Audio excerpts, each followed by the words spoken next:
All right. Still don't have my internet on, but my roommate has set me up a hotspot for now, so I can at least check my emails and stuff. And going through them in the comments, I'm way behind on replying to you guys. Please be patient with me. There are hundreds of them. So I'm just now really going through a lot of emails that are around Christmas and New Year's, at least a week old. And some of them are not very good. A lot of you have not had a very good holiday experience. A lot of fighting, abuse in the family, families falling apart. You know, the holidays tend to do that. Either they're very great or very bad. Very seldom do you get that uneventful. It's eventful one way or the other. So I'm getting a repetitive pattern of many of you, that you're having issues in your family and your families are falling apart. And that happens a lot during Christmas. There'll be knockdown drag-outs because somebody didn't get what they wanted, or just when families tend to come together, the fights begin because you're dragging up shit from childhood. Unresolved stuff, right? I get it. And, you know, my sympathies to you all. I know how painful it can be, especially during the holidays, and you'll get a lot of hurt feelings. And a lot of what is being described to me is that you're already the family scapegoat. And so when shit goes wrong, the arrows come at you, whether you're guilty or not. It's just a way for everybody else to save face. So to save their face, they need to shame you. Now, as being a lifelong scapegoat in my family, I have some advice for you. To start with, this year is a year of change. And to me, when you see these families falling apart, like I said, there's so much change going on. You don't want to fight this change. This transmutation is going to happen whether anybody likes it or not. And if you're trying to hang on to the past, or you're trying to hang on to yesterday, or just salvage what you can, you're wasting your time. What's going on that little circle up there is beyond all of us, right? We have no power over it. What we can do is understand it and work with it instead of fight against it. That's picking up your cross and bearing the burden of it. Now, speaking from experience, I'm going to tell you what I learned. And it's not going to sound good, because what I learned is the reason I was the scapegoat in my family, and the reason I was constantly abused by everyone in my family, was because I allowed it. It was nobody's fault but mine. Of course, I was a child. I didn't understand. I didn't know how to stand up for myself. I was abused physically, mentally, emotionally, psychologically, verbally, financially, sexually, you name it.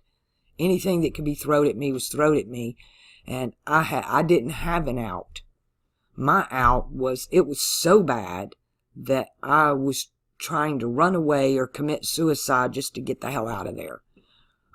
First grader, ready to commit suicide. But as an adult, I realized that now it is my responsibility. Now it is my fault. Now I don't have anybody to blame but myself if I allow this. That I'm the only one that can stop it. And stop it, I did. I didn't. Once I hit adulthood and was trying to reintegrate with my family, I didn't take shit from them anymore. I put my foot down and I gave it back to them so hard that they hated to see me coming. When I walked into the room, everybody got like this "oh shit" look on their face. To me, it was a matter of survival, but they saw it as retaliation. And I said, well, if you see it that way, then you must deserve it. So I can't control their feelings, but I can control mine. And I would no longer let them gaslight me or get to me. I would laugh at them when they would try to gaslight me. And when you laugh at somebody that's gaslighting you, it flips it right back on them. And then now the laugh alone is gaslighting them. One, you need to know it's your fault. You're allowing it. Two, stand up and start defending yourself if you're going to remain in the situation. If it gets to physical abuse, to where it's not just that constant gaslighting and mental torture, then you need to call in help. Don't be afraid to call the police if somebody's abusing you. You need to have evidence of the abuse. With today's technology, there's no reason you can't do that, especially in your own home. You can record what you want, take pictures, get documentation, start making police reports and complaints. Get witnesses, signed witnesses' evidence if you're being physically abused. You have to defend yourself, because if you don't defend you, nobody else will. I'll tell you that straight up. If you just lay down and let it happen, then even observers around you are just going to watch and let it happen. But if you stand up for yourself, then you'll find that others are going to stand with you. But you need to find you. Because in the end, when this is all said and done, you can't answer for anybody else but yourself. You can't point a finger and say, so-and-so did so-and-so, so that excuses me.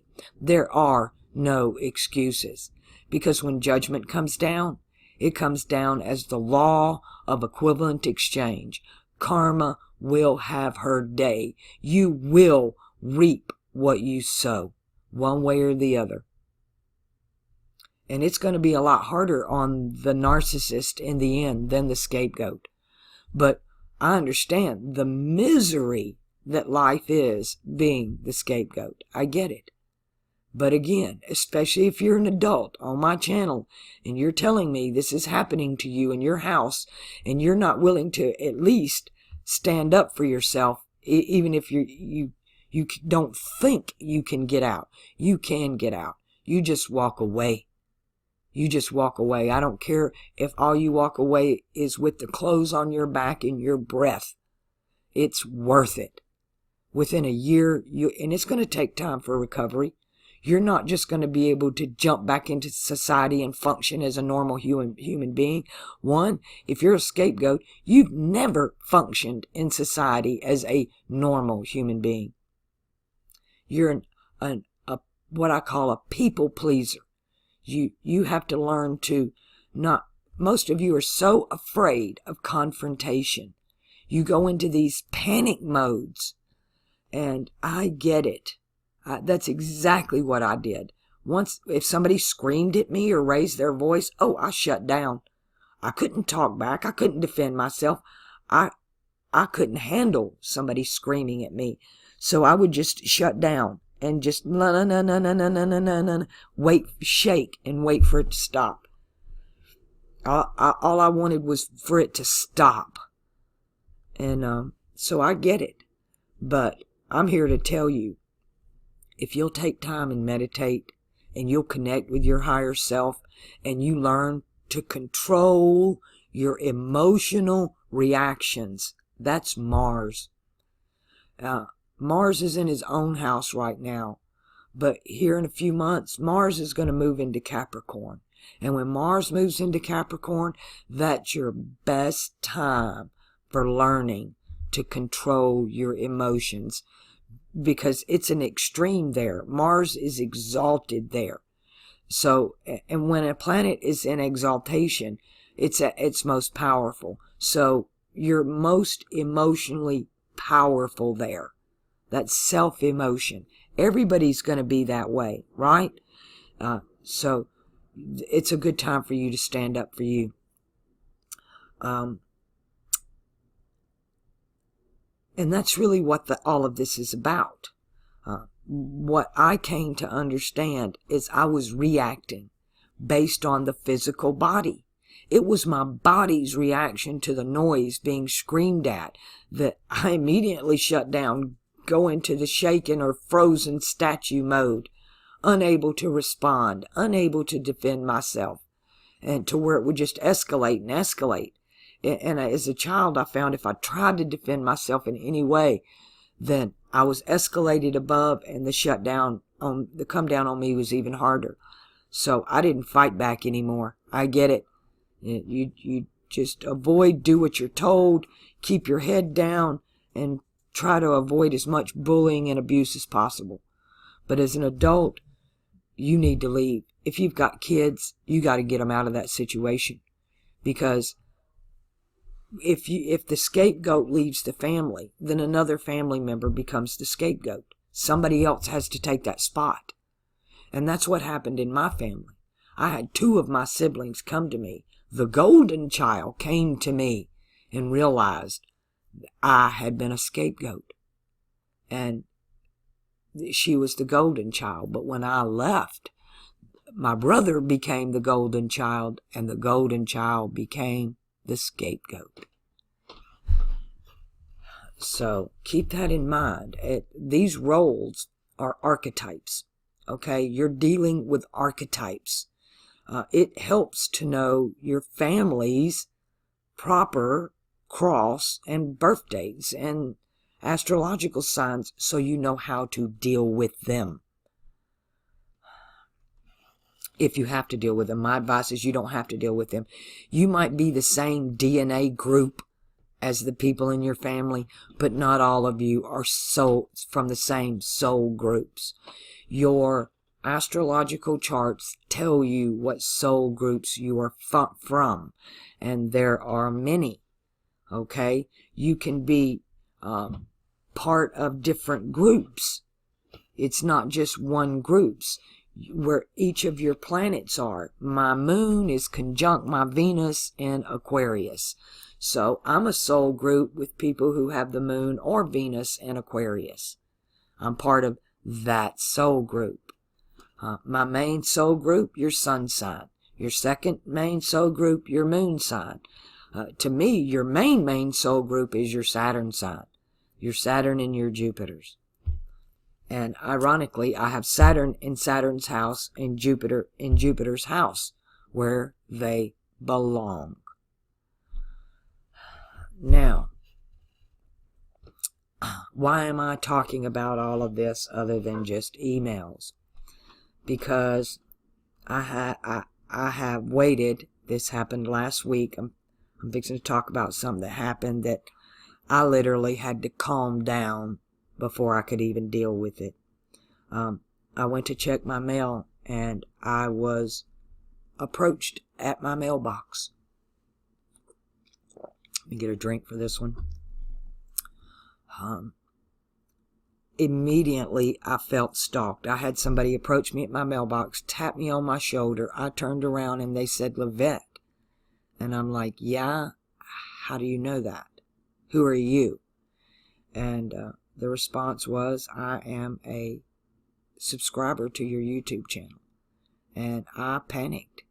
Right there, I went into that flesh mode because suddenly I felt stalked.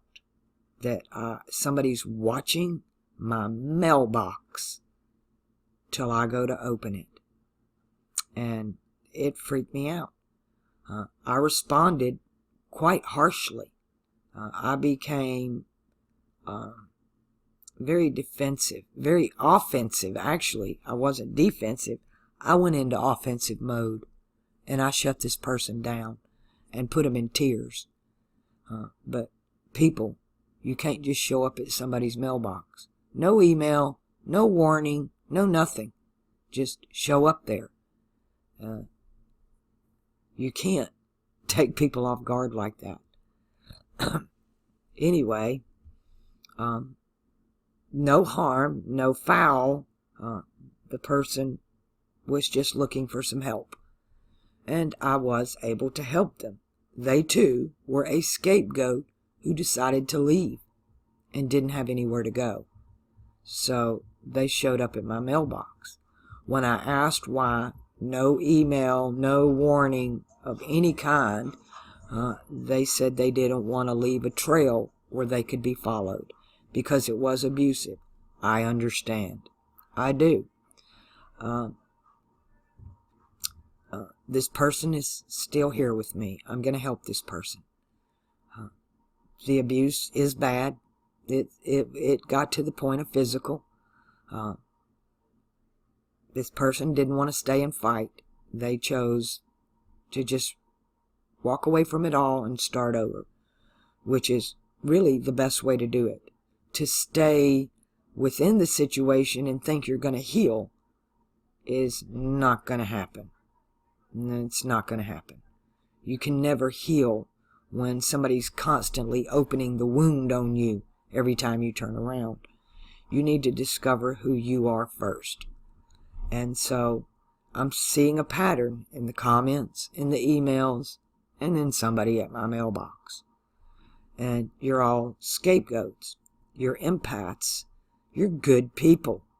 You're really good people. And you deserve better than what's been dished out to you. Like I said, we've all been put on the wrong cross. You know this is not the way this place is supposed to be. We've all been lied to.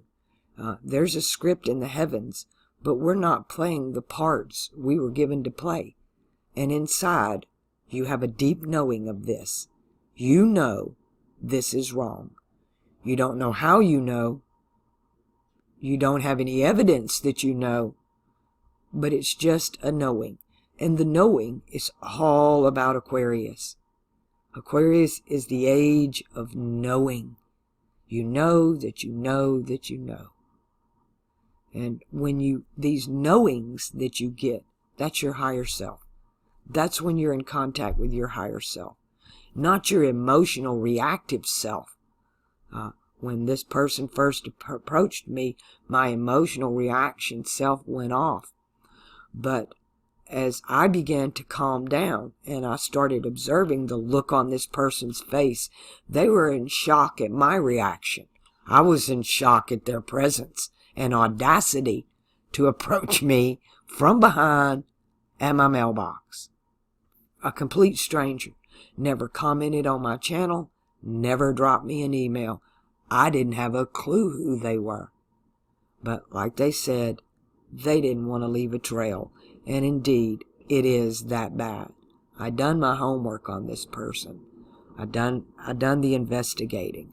And this person is going to need time to heal.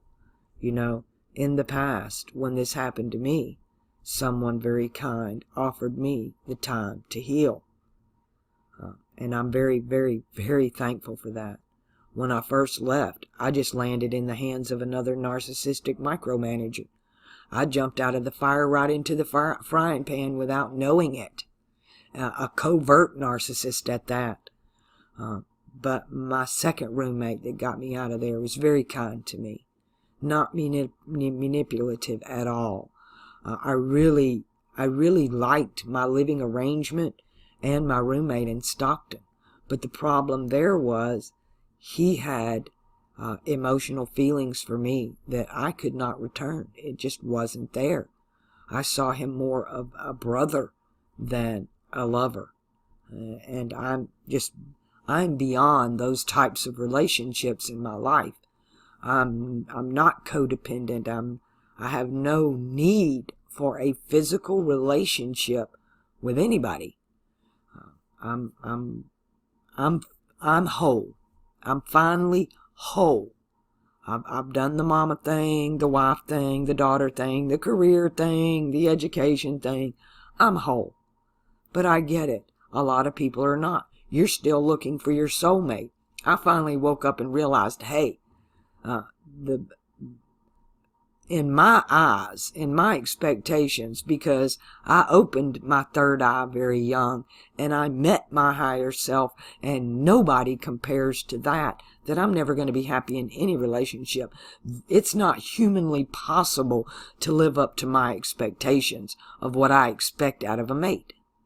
So you can't compare. So I don't. Because I know that what I need in a relationship is beyond human. It's a soul connection, not a physical one. And so I'm okay with being alone. A lot of people are not. You're not there yet. You're tied into these marriage contracts and parenting contracts and different types of soul contracts and agreements you've entered into. You need to finish all that up, and you need to be loyal with it. What happened to me as a child, I now understand, probably won't happen to you till you're at minimum over 40, best 50. Excuse me. We go through different stages in our life. 30 years old is the true age of accountability. It's your first Saturn return. It's an initiation right into the mysteries. It's when you find out what your purpose and why you're here, what you're supposed to be doing. The first 30 years simply prepares you for that. And then you contract 30 years into fulfilling that. And when you get to the end of that 30 years, your second Saturn return, you're in your 50s looking at 60. And then that's when you really become whole. You fulfilled the majority of the contracts in your life. You fulfilled your obligations. When I say contracts, it's obligations that you've contracted into. Parenting, marriage, businesses and jobs, organizations and fraternities. You need to settle all of these one way or the other, to where you don't, if you're in organizations and stuff like that, you're volunteering or you belong to any of that, you need to fulfill that and get out of it, because what's coming is on individualism. We're seeing the death throes of the age of grace and the age of nepotism, right? It's not what you know, it's who you know. And we're entering into an age of you reap what you sow. It's all going to be based on merit. You're going to have to earn it. So all of these fake narcissists who are all they talk the talk, but they don't walk the walk, that's not going to fly in the next stage. And it's not going to fly in the afterlife either. It don't fly in this life. You just don't see that yet. Yet. That's a big word. So, many of you that are in the situation I'm talking about, you feel like pawns and you have no control.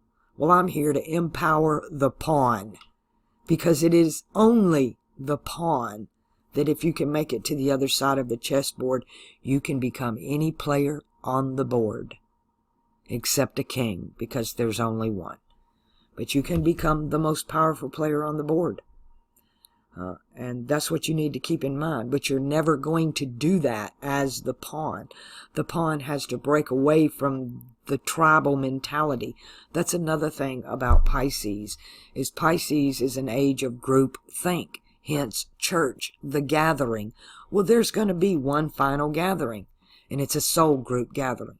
And that's what's happening. That's why this person ran to me. They recognized their own soul group. I'm not part of her worldly family, but I am part of her soul group family. And this person's going to be okay. I don't have permission to talk about any of the specifics. And we'll just leave that at that. What else do I want to I want to empower my pawns here, because that's what you're identifying with. I'm getting, I have no control, I have no say, it's out of my control, I'm being manipulated, told what to do, just in tears, a lot of tears. So the first thing I need to do is empower my pawns. Get up. You know who you are. You know who you are, or you wouldn't be on my channel. My channel is not going to attract narcissists. It's just not. My channel attracts empaths, people seeking higher knowledge and have open minds, and wounded people. A lot of wounded people end up on my channel. And you are finding some of the answers you need. But the real answers you need are all you already have. They're within you. because nobody can actually do this for you but you. You are the ones that need to take control of your own life. When I tried to reintegrate with my family, I didn't take shit off of them anymore. When they tried to gaslight me, I would laugh at them. And when you laugh at a narcissist that's trying to gaslight you, especially in public, they don't know how to handle it. They can dish it out, but I'm here to tell you, they can't take it. Used to, I would tremble when one of my siblings or my mom would walk into a room. I knew shit was fixing to start. Now I do that to them. If I walk in a room, every one of them gets this oh shit look on their face. And it's powerful. I stripped them of all of their power over me and granted it back to myself, because I didn't allow them to affect me emotionally. Like when I got tapped on the shoulder and I turned around and just panic mode. What do you mean? And stalk was the first thing that hit me. And so once you gather your emotions, your logic and reasoning kicks in. That's Mercury. Your logic and reasoning will be exalted when Mercury is in Virgo. So you know how to time things and plan things. Your emotional stability, Mars. Your rationality and logic, Mercury. Keep all this in mind. It'll help you in knowing when the right time to do something is. At least for yourself.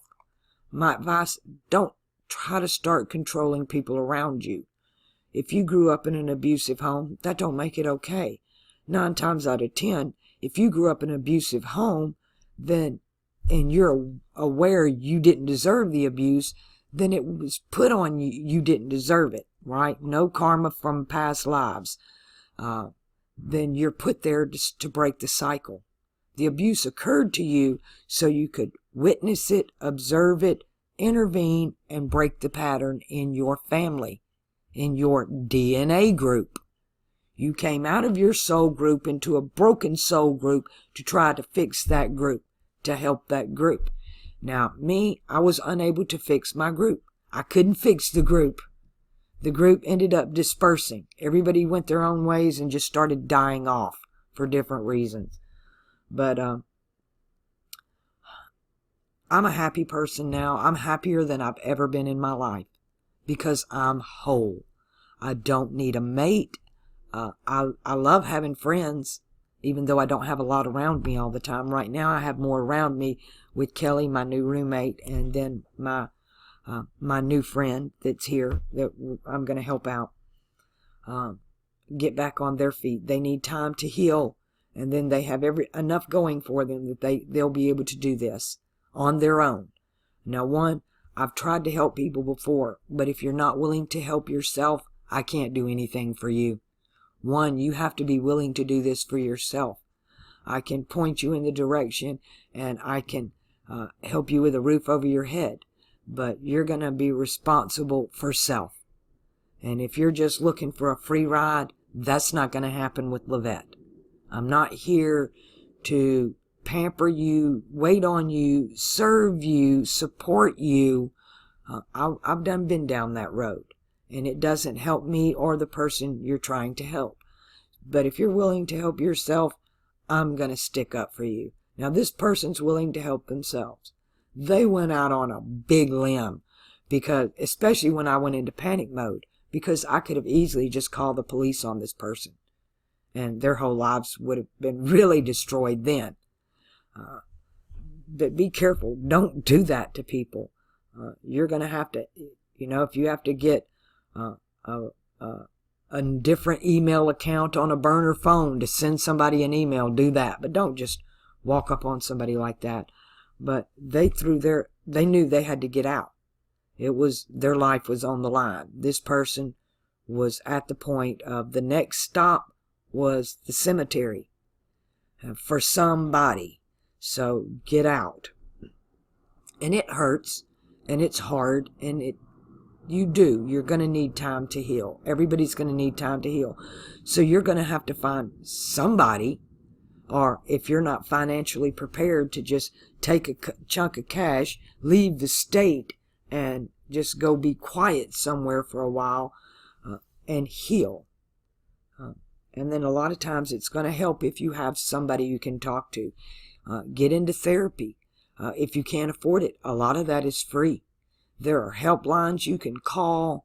I don't recommend suicide. I've tried it several times. If it's not your time to go, you're not going to go. And if you go out of time, you're just going to recycle back in. It doesn't fix anything. All you do is, you could even make your life, you could botch the job, so to speak, and then live a really miserable life, reaping what you have sown. So be careful at seeds that you plant. Check it out and make sure you know what seed it is before you plant it. A lot of times we plant one thing and then you get another. One year I had a garden. I was living on the reservation, and I had about 5 acres that was just my yard. I had 150 acres total, but 5 that was just my yard. So I went into found the space that I knew would make the best garden. It would have the best water shed under the bottom of it, great soil, plenty of light. Everything was perfect. So I tilled up that area and planted a garden.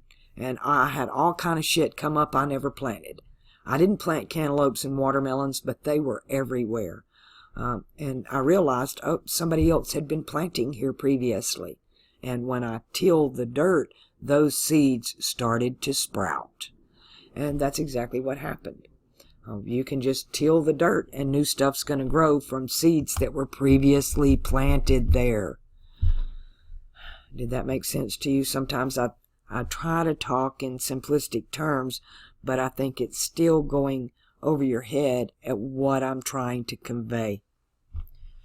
It's really important to know what you're planting, and that the ground can have dormant seeds.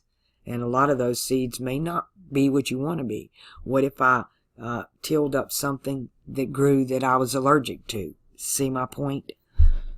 So, when you're in healing mode, you need to get it out. And a lot of times, you're going to need somebody to talk to. You're going to need some type of therapy. Somebody that you can at least vent to. Now me, on my channel, especially the emails, I get a lot of people vent to me. Not even on my channel, but in my life. I was a bartender for over 2 decades. So people automatically come to the bar, they pay you, tip you well, so they can sit there, drink, and tell you their problems. My son used to laugh at me because it didn't matter where we were. I could walk into a store and stand in a line, and somebody beside me was going to start telling me their problems and what all's going on in their life. Like my son used to make a comment that I had therapist written on my head and everybody could see it but me. And because they would just come start venting to a complete stranger. And I get it. I'm an empath. Your higher self knows this. So you're subconsciously just walking over to me and spilling your guts to a complete stranger, telling me what all's going on in your life. Shit, too much information. I don't want to know, don't need to know. And it's funny. We would laugh about it because every time I went out in public, this happens. It still happens to me now. When I sit on the bus, somebody next to me is going to start telling me their life story. What all's wrong? And I just nod and listen, nod, and I know that if I interject back, that I'm generally, if I say what I want to say to this person, they're going to snap back at me because they're looking for a friendly ear that's going to agree with them. And 9 times out of 10, I'm going to tell them what I'm telling you now. What I learned about being a scapegoat is that it was nobody's fault but my own, because I was allowing it, even as a child. I could have told somebody. I could have complained to the teachers or friends. I didn't tell anybody because I was ashamed. It was shame. I was ashamed. I had been so shamed by my family, telling me I'm not worthy. I don't deserve it. I'm the ugly duckling. I'm everything wrong with everything that's wrong. And so I carried this blanket of shame that had been placed over me. And once I got out from under that blanket of shame that I put on myself, that I allowed, the rest of it was easy peasy. Then you find courage to stand up for yourself. I stopped giving a shit what other people thought. And it's like having a YouTube channel. I don't care who you are. I don't care if you have a channel baking cookies and you're Betty Crocker herself. You're going to get negative comments. You're going to get people slander you, attack you. That's just the way it is. And if you can handle having a YouTube channel and what comes at you, you can handle anything. But you have to have thick skin. You can't take it to heart. I want to talk about the heart for a second, because that seems to be the focal point of shame. And why is it associated with the heart? We say things like, I never had the heart to tell her. I didn't have the heart to do it. And when you start looking at what you don't have the heart to do, it's going to come down to what we call shame. Yeah, well, if I did it, I would be a little ashamed, right? People would see you. You see yourself as less, actually. Shame is you seeing yourself as less. You can only be ashamed of yourself. Your parents say, I'm ashamed of you. Well, they're shaming their self because they gave birth to you, right? You're not shaming them, they're shaming themselves, because it's something we do to ourselves. And it's something associated with our heart, Venus. Something else I want to say. Let me see if I can get this right. This is way off topic, coming totally out of left field, has nothing to do with this, but I guess it does, because I'm being told to do it. Okay.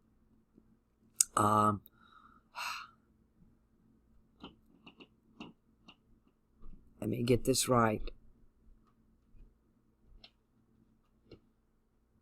Oh, wow. Okay. I'm being told Home Depot. Do Home Depot. And then there is the Mandela effect, that some of the Home Depots have the T and some of them don't. And I was just told to mirror that. Okay, so I mirror the D. The D becomes the backwards P. And the E becomes the upside down. No, I did that wrong. Yeah, the upside down E. The P becomes now the D or the B. If you mirror it, the depot becomes the pedo. I don't know what that had to do with anything, and why Home Depot. Pedophilia starts at home, I guess. Is that what I'm being told? Incestuous nation. Who needs to hear this? Oh my goodness. Okay.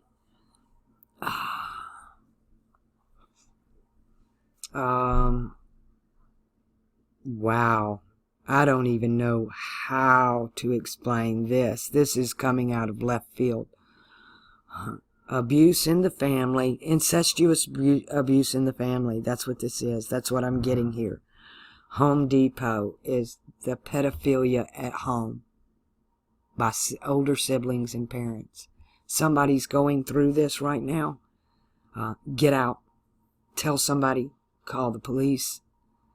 You're having the shame thing. Okay, I get it. It's the shame thing. It's your heart. You're ashamed.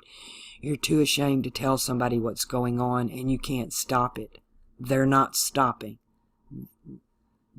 Okay, I'm seeing the whole damn story here. Somebody come home for Christmas, and siblings were together later in life, and you were approached over the holidays by a sibling that was abusing you in childhood. And they tried to do it again. And you're so ashamed. You're ashamed for your new family. You're a parent now with children of your own. Are you hearing me? You're a parent now with children of your own.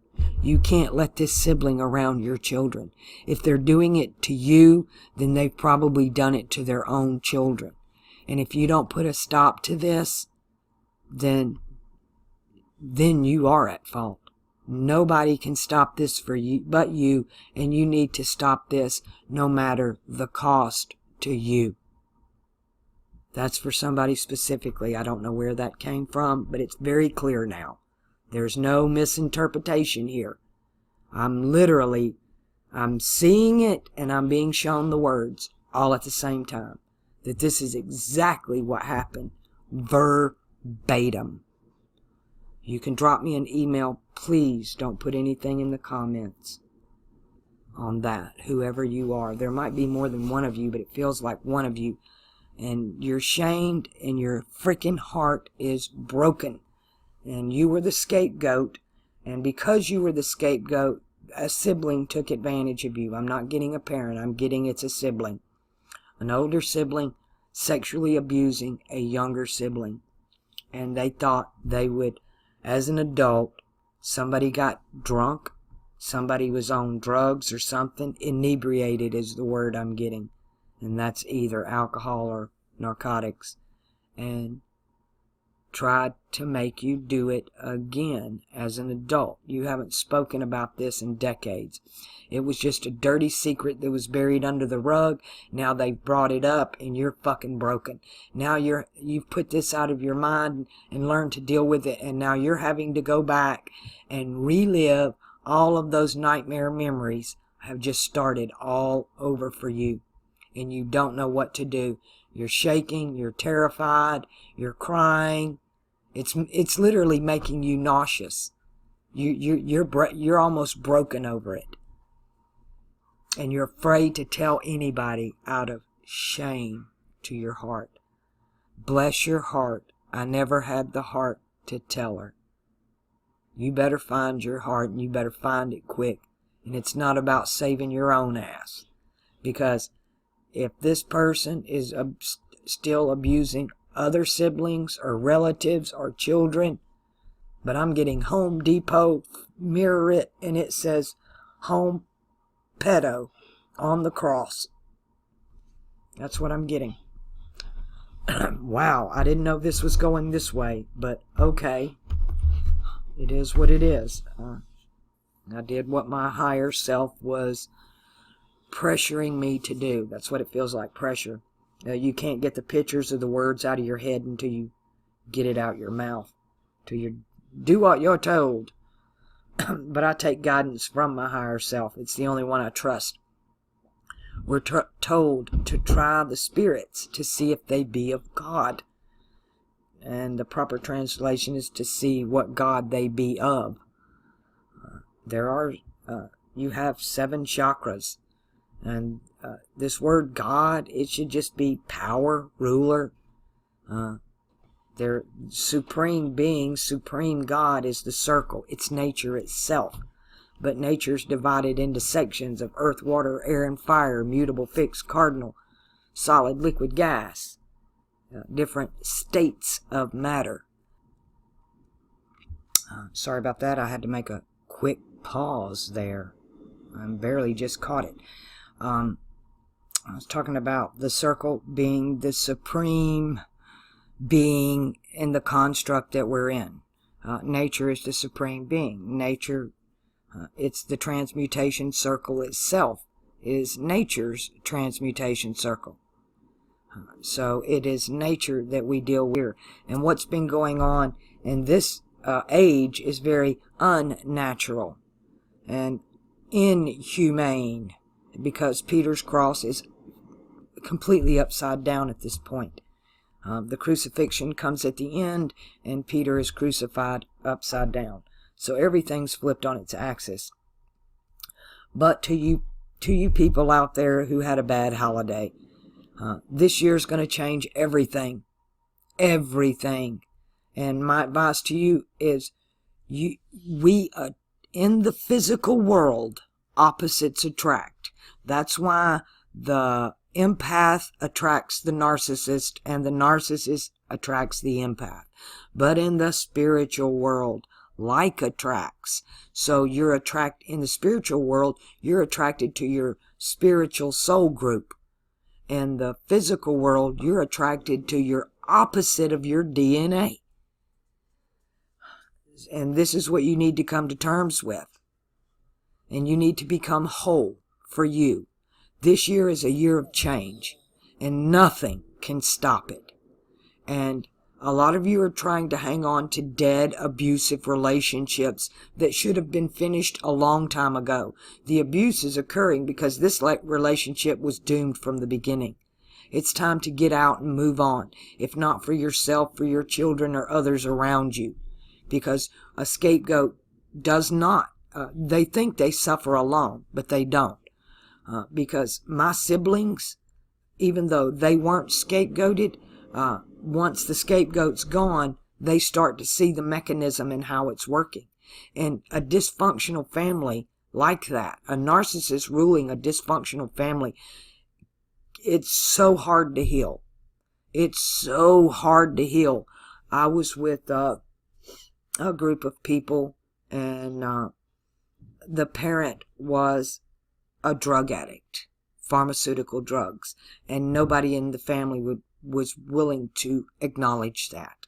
They were all enablers, and they would rather, it was so bad when you took the narcotics away from the parent that they didn't want to deal with it. So just let them accept the drug addict and become the enabler.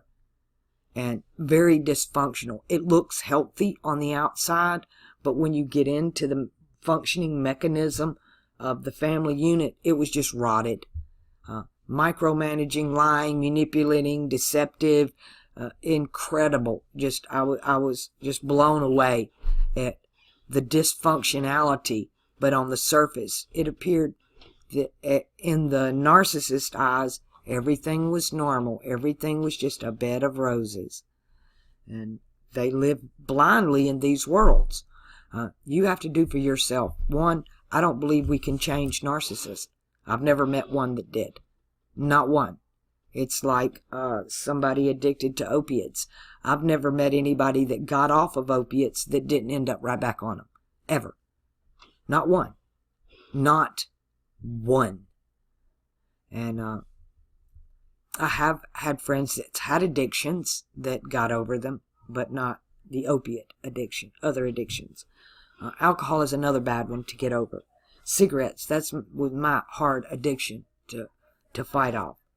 And you don't want to fight off something you love, but it's a physical thing. That's the physical body. If you'll connect with your higher self, if you'll get up every morning and meditate right off the bat, you go to the bathroom and pee, you wash your face, you wash your hands, you do your little water ritual, and then you go right back into the dark and meditate and connect with your higher self and let that rule you for the day. Stop reacting to the narcissist. Make a plan to get away. Start keeping documentation and evidence if you're a parent and there are children involved. Protect your children. You don't know what's going on. You think you do, but you just don't know. A narcissist, they will gaslight and intimidate children. And you that are dealing with this family abuse cycle and how it's resurrecting every damn holidays y'all are brought together, you're just going to have to get out of that. Don't go. You're subjecting yourself to something, and nobody drug you there. You just need to, well, they say this about me if I don't. So what? Let them talk. You need to do what's right for you and the other people in your family. You have to be the one that's going to stand up or walk away. You either stand up and become very offensive, stop being defensive, be offensive, or get out. Be the offensive pawn who takes back control of your life. Or just get out and start over completely. Just do what this person did and just with the clothes on your back. Just go to it. Find somebody. Find a shelter. Call a 1-800 number. But don't take it anymore. This year's a year of change. And it's going to be a change for the good and the bad.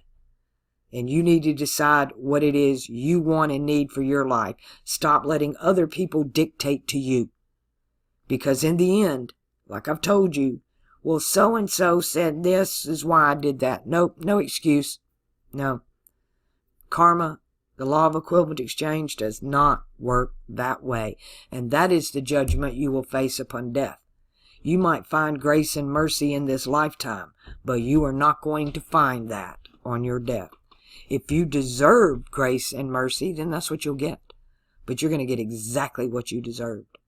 And if you think, well, I did the right thing, I took the abuse, I didn't make the waves, that's not going to gain you anything. I understood real quick that my mother's narcissistic abuse, my siblings were doing it to their children as well. Pick the golden child, pick the abused one. My older sister did it. Her firstborn became her scapegoat. And her secondborn became the golden child. And, everything was blamed on the first one, who, in everybody else's eyes, was completely innocent. But that's not the way my sister saw it. So you got to stop worrying about what they say, what they think, and what they do. And you got to start worrying about you. Dust it. Their words don't matter. Let me tell you something. Do you know why they do this to you? Bottom line, they're jealous. They're powerless. They feel inferior. So they create this fake persona. But when a narcissist goes to bed, they're so worried about what other people think. That terrifies them. I don't know why. They have no personality of their own. Their personality is based on what other people think about them. My mother treated us like we were just angels in public. She was so soft-spoken and kind to us. But get in the car, the demon came out, and the slap across the face started. But in public, she was just an angel, a godsend. People would tell me, your mother's the nicest, kindest, sweetest person I've ever met in my life. And I'm like going, I don't know who you're talking about. I don't know that person. And you don't know my mother. You just know a stranger. Because behind closed doors, she's evil personified. No mercy. But a narcissist cares what other people think. So I'm not advising this, but to humiliate a narcissist in public, you better watch your back. They'll never forgive you.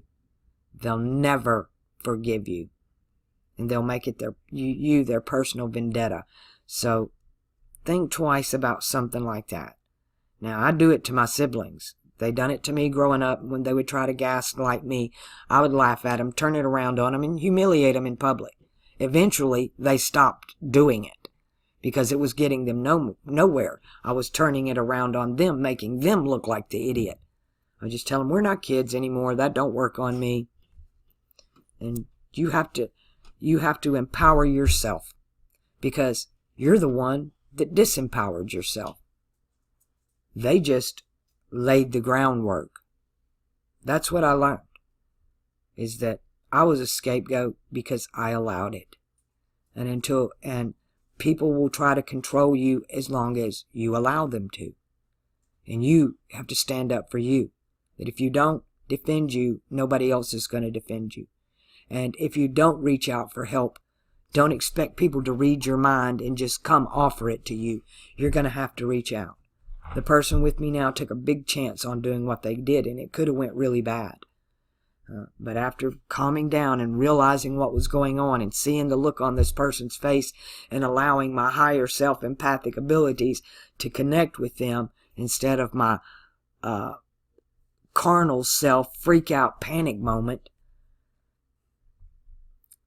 And you have to do this for yourself. And this is something this person understands too.